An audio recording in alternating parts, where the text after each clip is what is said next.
దేవునికి స్తోత్రం అందరికీ వందనాలు. యేసు ప్రభు యొక్క మరి ఒక మాట నేర్చుకుందాం. మత్తయి సువార్త 6వ అధ్యాయము 25వ వచనం చదువుతున్నాను. అందువలన నేను మీతో చెప్పినదేమనగా, ఏమి తిందుమో, ఏమి త్రాగుదుమో అని మీ ప్రాణమును గూర్చి అయినను, ఏమి ధరించుకుందుమో అని మీ దేహమును గూర్చి అయినను చింతపకుడి. ఆహారము కంటే ప్రాణమును, వస్త్రము కంటే దేహమును గొప్పవి కావా? ఆకాశ పక్షులను చూడుడి, అవి విత్తవు, కొయ్యవు, కొట్లలో కూర్చుకొనవు. అయినను మీ పరలోకపు తండ్రి వాటిని పోషించున్నాడు. మీరు వాటికంటే బహుశ్రేష్ఠులు కారా?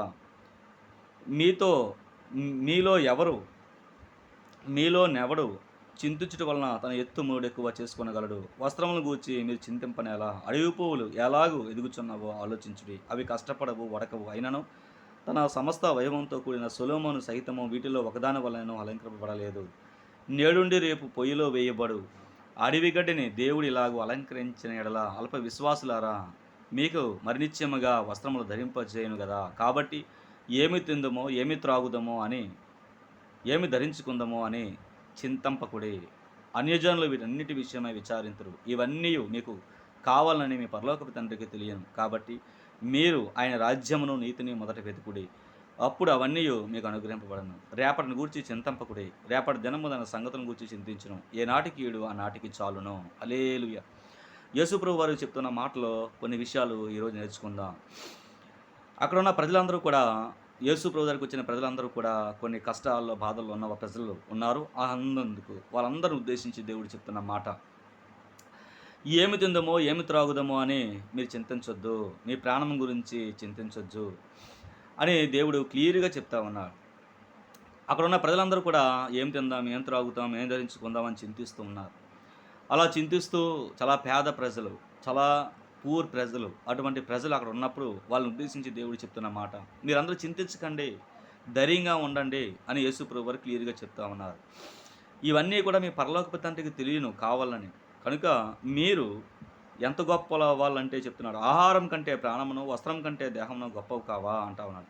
ఆహారము కంటే వస్త్రమును చూడండి క్లియర్‌గా. ఆహారం కంటే ప్రాణమును, వస్త్రం కంటే దేహమును గొప్పవి కావా? ఆకాశ పక్షులను చూడి, అవి విత్తవు, కోయవు, కొట్టల్లో కూర్చుకొనవు. అయినను మీ పరలోకపు తండ్రి వాటిని పోషించున్నాడు. మీరు వాటికంటే బహుశ్రేష్ఠులు కారా అంటా ఉన్నాడు. ఎవరినో చింతించడం వలన తన ఎత్తు మూడు ఎక్కువ చేసుకొనగలడు అంటా ఉన్నాడు. ఈరోజు అక్కడ చింతించే ప్రజలు ఎక్కువగా ఉన్నారు. వాళ్ళ కొరకు దేవుడు మాట్లాడుతూ ఉన్నాడు. ఏమని మాట్లాడుతూ ఉన్నాడు? ఆహారం కంటే ప్రాణం గొప్పది కాదా? వస్త్రం కంటే దేహం గొప్పది కాదా? ఆకాశ పక్షులను చూడండి, అవన్నీ విత్తవు, కొయ్యవు, కొట్టలో కూర్చుకొనవు. అయినను దేవుడు వాటిని పోషించున్నాడు. వాటిని పోషించే దేవుడు మనల్ని పోషించడా? కనుక మీరు ఆ దేవుని యొక్క రాజ్యాన్ని, నీతిని ముందు వెతకండి. అవన్నీ కూడా దేవుడు మీకు అనుగ్రహిస్తాడు. ఆకాశ పక్షులను చూడు, అవి విత్తవు, కొయ్యవు, కొట్టలో కూర్చుకొనవు. అయినను దేవుడు వాటిని పోషించున్నాడు గదా! మరి ఆ పక్షుల కంటే మీరు బహుశ్రేష్ఠులు గదా! దేవుడు మనల్ని పోషించడా అని దేవుడు చెప్తున్నారు. మీరందరూ కూడా రేపటి గురించి చింతించకండి. రేపటి దినము దాని సంగతుల గురించి చింతించును. కాబట్టి మరి రేపటి కోసం మీరు చింతించొద్దు అని క్లియర్‌గా చెప్తా ఉన్నాడు. అందుకనే దేవుడు చెప్తున్నాడు. మీరు మొదట ఆయన రాజ్యం, నీతిని వెతకుడి, అవన్నీ మీకు అనుగ్రహింపబడును అని ప్రభువారు చెప్తా ఉన్నారు. దేవుడు చెప్పే మాటలన్నీ కూడా మనం పాటించినట్టయితే దేవుడు మనల్ని పోషిస్తాడు అనేదే సత్యం. ఇక్కడ అదే చెప్తా ఉన్నాడు. మీరు ఎలా తిందాం, ఎలా త్రాగుదాం, ఎలా కట్టుకుందాం, మా పిల్లల పరిస్థితి ఏంటి, మా ఇంటి ఫీజుల పరిస్థితి ఏంటి, మా కుటుంబ పరిస్థితి ఏంటి అని మీరు ఆలోచిస్తున్నారు.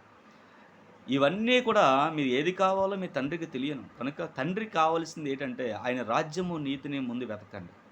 అప్పుడు అవన్నీ మీకు అనుగ్రహింపబడుతుంది అని దేవుడు చెప్తా ఉన్నారు. కానీ అక్కడ ప్రజలు ఏం చేస్తున్నారు? రేపు ఎలా తినాలి, తాగాలి, ఉండాలి, జీవించాలి, బ్రతకాలి అని ఆలోచిస్తున్నారు. ఎలా కట్టుకోవాలి, ఎలా ఉండాలి అని ఆలోచిస్తున్నారు. దేవుడు చెప్పేదేంటి? ముందు అవన్నీ కూడా మీ తండ్రికి కావాల్సినవి తెలుసు కనుక ముందు ఆయన రాజ్యాన్ని వెతకండి, నీతిని వెతకండి. ఆయన రాజ్యం అంటే ఏంటి? ఆయన రాజ్యం నీతియు, సమాధానము, పరిశుద్ధాత్మ యొక్క ఆనందమనే ఉన్నది. ఆయన రాజ్యం అది. నీతియు, సమాధానము, పరిశుద్ధాత్మ యందుల ఆనందమై ఉన్నది ఆయన రాజ్యం.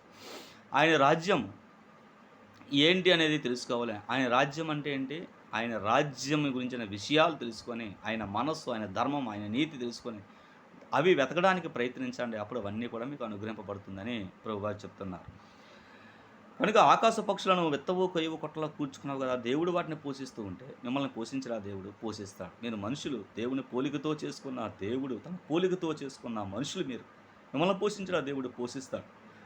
ఆకాశ పక్షులు ఎగురుతూ ఉంటుండగా వాటికి ఆహారం ఇస్తున్న దేవుడు మనకు ఆహారం ఎందుకు కూడా ఇస్తాడు. కనుక మనం దేవుని మీద డిపెండ్ అయ్యి, ఆధారపడి, ఆయన నమ్ముకొని ముందుకు అడుగు వేయాలి. అప్పుడు దేవుడు మనల్ని నడిపిస్తాడు. ఆహారం ఉండే స్థలానికి, పని ఉండే స్థలానికి, అలాగే చింత లేని స్థలాలకి దేవుడు మనల్ని నడిపించి మనల్ని పోషిస్తాడు. మనం డిపెండ్ అవ్వాలి దేవుని మీద, ఆధారపడాలి. ప్రతి విషయంలో దేవుని మీద ఆధారపడి, దేవుడిని అడిగి ముందుకు వెళ్తూ ఉండాలి. అలా దేవుడిని అడుగుతాం కానీ ముందుకు వెళ్ళం. దేవుడిని అడుగుతాం, ప్రార్థన చేస్తాం, ప్రయత్నాలు చేయం. అలాగైతే ఎలా పోషించబడతాం? మనం పోషించబడాలంటే దేవుని సంతోషపెట్టి, దేవుని మాట విని, దేవునికి ప్రార్థన చేసి, మనం అడుగు ముందుకెయ్యాలి. అప్పుడు దేవుడు మనకి మంచి స్థలాల దగ్గర నడిపిస్తాడు. అంటే ఆహారం ఉండే స్థలాల దగ్గర నడిపిస్తాడు. అంతే కదా! ఆహారం ఇచ్చి మనల్ని పోషిస్తాడు. మంచి గోధుమలతో పోషిస్తాడు. అందుకని దేవుడు చెప్తున్నాడు, "నీ నోరు బావుగా తెరువు, మంచి గోధుమతో నిన్ను తృప్తిపరుస్తాను" అంటున్నాడు. కనుక దేవుడు మనకి పోషిస్తాడు. అంటే ఆయనకి ప్రార్థన చేయాలి. ప్రార్థన చేసి అడుగు ముందుకు వెయ్యాలి. అప్పుడు దేవుడు మనల్ని పోషిస్తాడు. ఆకాశ పక్షులను పెంచి పోషిస్తున్న దేవుడు మనల్ని పెంచి పోషించడం, మనల్ని, మన పిల్లల్ని, మన ఇంటిని, మన కుటుంబాన్ని పెంచి పోషిస్తాడు. అయితే మనం ఆయన రాజ్యాన్ని, నీతిని ముందు వెతకాలి. మనం రేపటి గురించి చింతించకడే, రేపటి దినము దాన్ని సంగతుల గురించి చింతించును. ఏనాటి కీడు ఆనాటికి చాలును అని ప్రభువారు చెప్తున్నారు. మరి రేపటి గురించి కొంచెం చింతించకుండా ఉంటామా? పేదవాళ్ళు చింతిస్తారు. ఈరోజు తింటే రేపు ఎలాగా, రేపెకల్లాగా అని ఆలోచిస్తూ ఉంటారు. ధనవంతులు ఆలోచించరు. ఈరోజు వాళ్ళు తింటారు, ఇంకా రేపు కొత్త కొత్త వెరైటీస్ అలాగే తినడానికి ఇష్టపడుతూ ఉంటారు. ధనం బోలెడు ఉంది కనుక వాళ్ళు రేపటి గురించి చింతించరు. కానీ పేదవాళ్ళే చింతిస్తారు. ధనం లేని వాళ్ళు. అలాగే పూర్ ఫ్యామిలీస్ వాళ్ళందరూ కూడా ఈరోజు తింటే రేపు ఎలాగా, లేదంటే ఈరోజు తింటే మధ్యాహ్నం తింటే సాయంత్రం ఎలాగా, అలాగే సాయంత్రం తింటే ఉదయం ఎలాగా, ఉదయం తింటే మళ్ళీ రాత్రికి ఎలాగా అని ఆలోచిస్తూ ఉంటారు. వాళ్ళకి ఫీజులు ఎలాగా, వాళ్ళ డబ్బులు ఎలాగా, వాళ్ళ కూలి పని ఏంటి, వాళ్ళ పని ఏంటి, అన్నీ చింతిస్తూ ఉంటారు. కనుక ఇక్కడ చెప్తా ఉన్నాడు, మీలోని ఎవరో చింతించడం వల్ల తన ఎత్తు మూడెక్కువ చేసుకోగలడు. ఎవరు చేసుకోలేరు. కనుక మీరు ఎవరో చింతించడం వలన మీ చింత ఎక్కువైపోద్ది కానీ తగ్గదు. కనుక దేవుని మీద ఆధారపడి దేవుని విషయాలు మీద చింతించాలి. దేవుని విషయాల మీద చింతిస్తే అప్పుడు మీ చింతలన్నీ కూడా దేవుడు తీరుస్తాడు. హల్లెలూయా! దేవుడి ఈ మాటలను దీవించునుగాక. నా పేరు శ్రీనివాస్ యాంటోనీ. నా ఫోన్‌పే నెంబర్, వాట్సాప్ నెంబర్ 8179955458. ఈ పరిచర్యకి మీరు సహాయం ఇవ్వాలనుకుంటే ఈ నంబర్‌కి సహకారాలు అందించండి. మీ కొరకు, మీ కుటుంబం కొరకు ప్రార్థన చేస్తాను. దేవుడు మిమ్మల్ని దీవించునుగాక. దయగల దేవ, కృపగల తండ్రి, ఈ యొక్క మాటలు వింటున్న ప్రతి ఒక్కరిని దీవించండి, ఆశీర్వదించండి, వాళ్ళ జీవితాలు వెలిగించండి, వాళ్ళ కుటుంబంలో గొప్ప అద్భుతాలు, మేలుకలు, మహిమకరాలు చేసి మహిమ ఘనత ప్రభావాన్ని మీరు పొంది పరిశుద్ధాత్మతో నింపి అభిషేకించండి నాయన. తండ్రి, ఈ యొక్క యూట్యూబ్లో వాక్యం వింటున్న ప్రతి ఒక్కరిని కూడా దర్శించి, దీవించి, బలపరిచి వాళ్ళ హృదయాన్ని తెరవమని, మీ మాటలు విని దాని ప్రకారం నడుచుకునే శక్తి మాకు సంఘానికి అనుగ్రహించమని, అలాగే ఈ పరిచయాన్ని పరిశుద్ధపరిచి ఆస్వాదించి చూసిన వారందరూ దీవించమని యేసునామమున ప్రార్థిస్తున్నాను తండ్రి. ఆమేన్. Thank you.